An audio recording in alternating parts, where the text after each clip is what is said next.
إن الحمد لله نحمده ونستعينه ونستغفره ونعوذ بالله من شرور أنفسنا وسيئات أعمالنا من يهده الله فلا مضل له ومن يضلل فلا هادي له وأشهد أن لا إله إلا الله وحده لا شريك له وأشهد أن محمدا عبده ورسوله يا أيها الذين آمنوا اتقوا الله حق تقاته ولا تموتن إلا وأنتم مسلمون يا أيها الناس اتقوا ربكم الذي خلقكم من نفس واحدة وخلق منها زوجها وبث منهما رجالا كثيرا ونساء واتقوا الله الذي تساءلون به والأرحام إن الله كان عليكم رقيبا يا أيها الذين آمنوا اتقوا الله وقولوا قولا سديدا يصلح لكم أعمالكم ويغفر لكم ذنوبكم ومن يطع الله ورسوله فقد فاز فوزا عظيما أما بعد فإن أصدق الحديث كتاب الله وخير الهدي هدي محمد صلى الله عليه وسلم وشر الأمور محدثاتها وكل محدثة بدعة وكل بدعة ضلالة وكل ضلالة في النار. Nous sommes arrivés au verset 194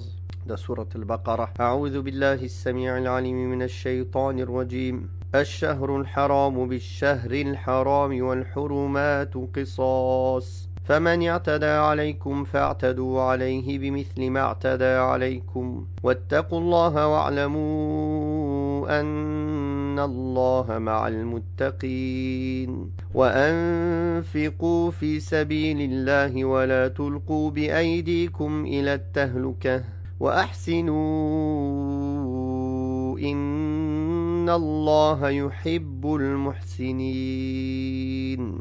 Allah subhanahu wa ta'ala cite dans ces versets, à la suite des versets qui parlaient du combat dans le sentier d'Allah, il cite ici dans le verset 194, une agression au cours d'un mois sacré vaut pour une agression au cours d'un mois sacré. Le talion s'applique aussi aux choses saintes. À celui qui vous agresse, ripostez par une agression semblable, craignez Allah et sachez qu'Allah est aux côtés de ceux qui le redoutent. Certains savants considèrent que ce verset a trait à ce qui s'est passé lorsque les polythéistes empêchèrent le prophète Mohammed sallallahu alayhi wa sallam ainsi que les compagnons d'entrer faire la Umrah le jour de l'Hudaybiyah. Et ils ont conclu avec eux un traité pour qu'ils puissent y entrer une année plus tard. Cet empêchement et ce traité eurent lieu au cours d'un mois sacré qui est le mois de Dhul Qa'dah.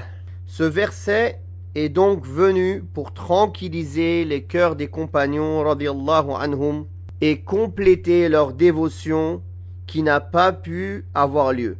Il se peut aussi que le sens soit que si vous les combattiez durant un mois sacré, eux aussi vous ont combattu durant un mois sacré. Ce sont donc eux les agresseurs et vous n'avez rien à vous reprocher. À partir de là, cette parole d'Allah tabaraka wa ta'ala dans le sens le talion s'applique aussi aux choses sacrées devient une sorte de coordination de ce qui est général avec ce qui est particulier. C'est-à-dire que tout doit être respecté et sacralisé durant un mois sacré, dans un pays sacré, lorsqu'on est en état de sacralisation. Et plus globalement, tout ce que la législation a ordonné de respecter. Aussi, celui qui transgresse ce qui est interdit sera soumis à la loi du talion.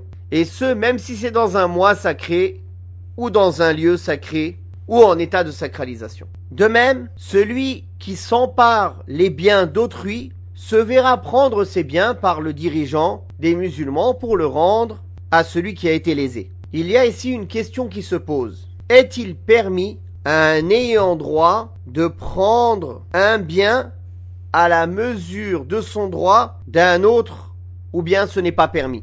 Il y a sur ce sujet une divergence entre les savants de l'islam. L'opinion la plus plausible est que si la cause du droit est manifeste et claire, comme par exemple l'hôte qui ne trouve pas d'asile chez autrui, ou bien l'épouse et le proche au profit desquels celui qui est tenu de dépenser refuse de le faire. Il est permis de prendre de son bien à mesure de son droit. Comme le hadith qui a été rapporté par Hind, la femme de Abu Sufyan, radiyallahu anha, qui est venue voir le prophète sallallahu alayhi wa sallam et l'a prévenue qu'elle prenait de l'argent de Abu Sufyan pour elle et pour ses enfants, pour leurs besoins.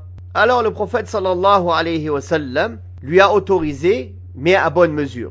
Il lui a autorisé de prendre ce qui lui suffit à elle et à ses enfants, bil ma'rouf, selon la bonne coutume ou les bons us, c'est-à-dire pas plus que ce qu'elle a besoin. Par contre, si la cause n'est pas manifeste et claire, comme pour celui qui refuse de reconnaître des dettes d'autrui, qu'il le trompe dans une transaction, qu'il le vole ou autre, il ne sera pas permis à la personne lésée de prendre directement ses biens en contrepartie. Il devra présenter cela au juge pour qu'il juge l'affaire et qu'il répare l'oppression. Et ceci est un moyen de concilier entre les différents arguments et les différents textes qui sont présentés dans ce sujet. C'est pour cela qu'il a dit, pour confirmer et renforcer ce qui est précédé, dans le sens des versets, à celui qui vous agresse, ripostez par une agression semblable. Il s'agit là de l'explication du principe du talion, qui est la riposte égale à l'agression d'un agresseur. Et dans la mesure où dans la plupart des cas, les âmes ne s'arrêtent pas devant leurs limites lorsqu'elles ont l'occasion de prendre leur revanche, Allah tabaraka wa ta'ala a ordonné de se conformer à sa crainte, c'est-à-dire de ne pas dépasser les limites de la loi en disant Allah est aux côtés de ceux qui le redoutent, c'est-à-dire avec l'assistance, l'aide, l'octroi de la victoire et la réussite. Effectivement, Allah est avec les gens pieux. Allah est avec eux, c'est-à-dire qu'il les assiste, qu'il les aide et qu'il leur donne permission et qu'il leur octroie la victoire et la réussite, à condition que ces personnes craignent Allah et fait partie de la crainte scrupuleuse d'Allah de ne pas dépasser les limites, même si on a été opprimé. Il ne faut pas croire que parce qu'on est opprimé, on a le droit en retour d'opprimer. Non, on a le droit en retour de rendre l'appareil. Mais il y a encore mieux que cela, c'est le pardon. Ce qui est permis, c'est de rendre à la même mesure. Et ce qui est préférable, c'est de pardonner, sauf dans certains cas, nous en avons déjà parlé, quand il s'agit d'un droit général et que le fait de pardonner va aider ce criminel à continuer son crime ou à faire du mal. Alors dans ce cas-là, il est mieux de demander son droit et de le faire punir plutôt que de pardonner. Et contrairement à ce que faisaient les gens de l'Jahiliya, les gens de l'époque pré-islamique, anté-islamique, ils avaient un principe qui disait « Ala fala yajhalanna ahadun alayna fanajhala fawqa jahlil jahilina » Il disait « Attention, que personne ne nous fasse d'injustice, car on va être injuste au-dessus de toutes les injustices. » C'est-à-dire, il n'y a plus de limite. Vous nous touchez à peine, on vous brûle tous. Ça, c'est une loi anti-islamique qui n'a rien à voir avec l'islam. En islam, on a le droit de demander le talion, c'est-à-dire de répondre à la même mesure. Mais il est recommandé, en général, dans les cas généraux, de pardonner. Et ceci a une plus grande récompense. Certes, celui qui a Allah tabaraka wa ta'ala avec lui ne peut que jouir de la félicité éternelle. Quant à celui qui ne se conforme pas à sa crainte, il se détourne de lui et l'abandonne en le laissant à la merci de lui-même. Sa perte sera très proche de lui comme sa veine jugulaire. Effectivement, il ne faut pas que la personne se sente à l'abri de la ruse d'Allah et qu'il profite de sa situation de force. Si Allah lui a donné une force physique ou une force morale ou une place qui fait qu'il a un certain pouvoir sur cette terre, alors il n'en profite pas pour opprimer les gens. De même, s'il a la capacité de se venger, il faut savoir que le prophète sallallahu alayhi wa sallam ne s'est jamais vengé pour lui-même. Il se vengeait simplement si une des limites sacrées d'Allah était transgressée. Sinon, il pardonnait, sallallahu alayhi wa sallam. D'ailleurs, les pieux prédécesseurs, ils aimaient pardonner. Et ils considéraient le pardon comme une des meilleures adorations. Il a même été rapporté qu'il n'aimait pas être avili. Aimer pardonner, cela ne veut pas dire être faible. Accepter de se faire avilir, de se faire marcher dessus. Non, il n'aimait pas être avili. Mais quand ils montraient la force, ils montraient qu'ils étaient capables de se venger, ils pardonnaient. C'est-à-dire ils étaient capables.